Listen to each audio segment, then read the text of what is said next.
What is up, everyone? Welcome back for another video about this 2024 Kawasaki ZX6 Stunt Build. So I'm going to walk you guys through some of the step-by-step process of what I have to do to the wiring here on this bike so that it performs and I can do the stunts and different things that I need to do. Just a warning and a heads up to you guys, don't mimic any of these things. I don't recommend it. The wiring, these types of things, just like the riding that I do, can be super dangerous. So I am here for entertainment and educational purposes only, but I don't recommend anyone do any of these things. In a previous video, you guys saw me removing some of the wiring and things that were on the bike. A couple of things I removed first on this bike was the speed sensor and the traction control sensor. Over here on the front wheel, there was a sensor that plugs in right here, screws in right there, and I believe that was maybe for speed. So as you can see, I've got a pretty monster sprocket on this thing.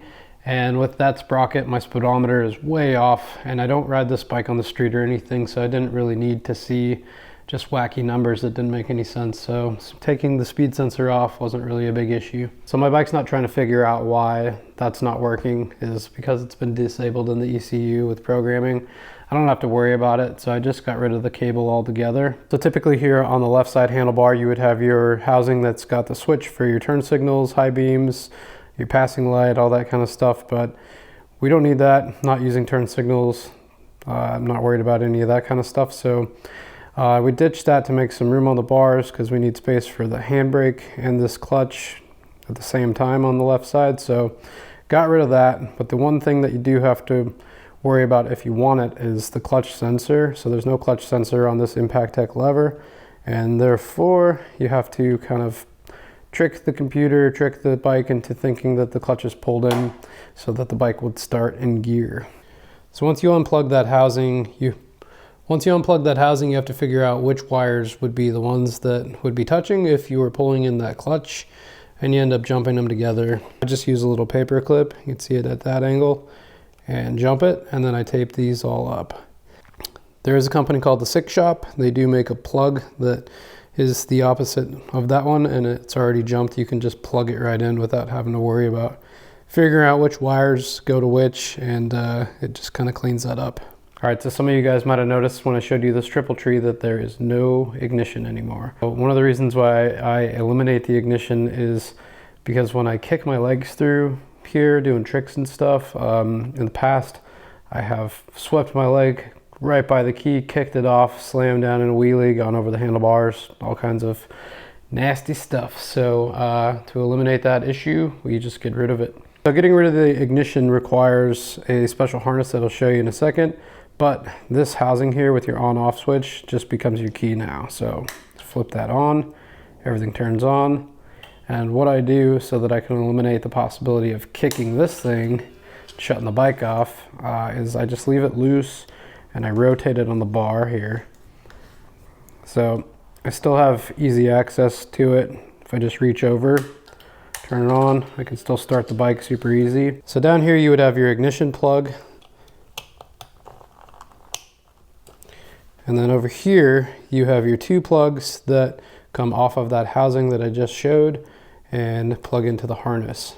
Things get jumped together, power comes straight from the battery. The switch housing still works just like it would, but you don't have to worry about leaving the key at home or anything like that. So I purchased one of these things online, and I was having issues with it right off the bat. My bike wasn't starting consistently, it would shut off on me, which is not cool. And I just couldn't figure out any consistency in keeping the thing going. So I did some homework, figured out how this thing worked, ordered some parts, and I made this thing myself. I have not had a problem with it since. So if anyone's interested in something like this, just hit me up. Maybe I'll put them on my website or something. It's a little dark back here, but like I had mentioned before, these two Panasonic fans that I have for the radiator, I jumped these two sets of wires together off these fans, made a harness. You can see it kind of just taped up there. I cut that factory plug, soldered it into that harness that I made, and it plugs right into the factory harness. Now when the engine reaches about 150 degrees, the fans kick on, they stay on until I shut the bike off. I don't have to worry about the fans being on a switch or anything, they just operate on their own. So this next thing is solely just a preference, and this kickstand switch here, I just eliminate it, and I have this little jumper here from the Six Shop, and it just jumps the two wires together, but it plugs right into the harness like it would normally be. Just like that, I tuck it away. This just allows me to ride with my kickstand down. There's just certain things, certain tricks that I like to do with the kickstand down, and that's pretty much the entire purpose of it, but otherwise it's super unnecessary.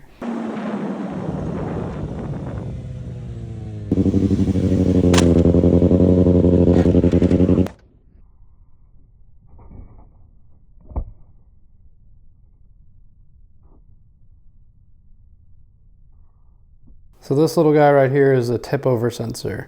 It's located in the subframe in front of the battery. What this thing does is if the bike is in a crash on its side, it kills the power to everything so the bike doesn't continue to run or have any issues. Obviously, I've got this thing on the front and on the back wheel and on its side constantly, so I need to eliminate that function. So what I end up doing is popping the little magnet out of it, and I just dump all the guts and I plug the thing right back in. Unfortunately, you can't just unplug that tip over sensor. It still needs to keep its circuitry. I leave it plugged in. Like I said, I just pop it open. I dump the magnets and everything out of the inside because it just has a magnet that does this, and when the bike's on its side, it hits, shuts all the power off. That's the easiest way that I've found to just bypass it quick, is dump the guts. The final things to touch base on is the ECU. The ECU has a lot of things that are programmed into it that are not going to be friendly with what we're trying to do here. So I think ever since about 2013 model bikes and up, they come pre-programmed with all the traction control and all the new components that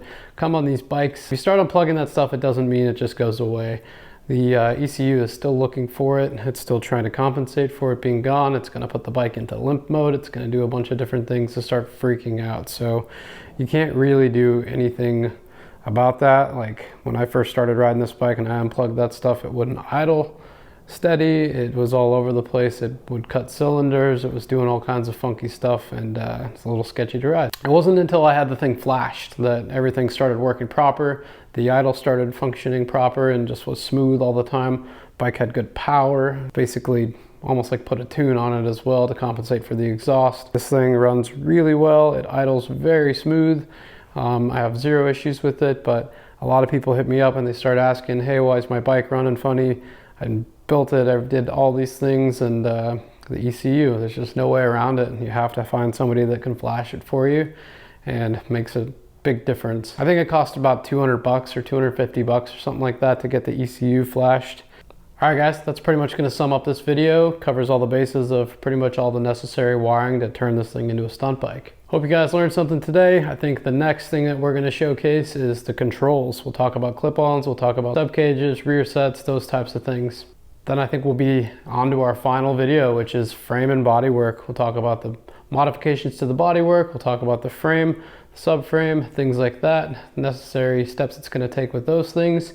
And we'll be pretty much done. This thing will be finished and ready to rip. As always, thanks for tuning in. Appreciate you guys. Don't forget to do all the stuff, the likes, the subscribes, the shares. I appreciate everybody, and I'll see you soon.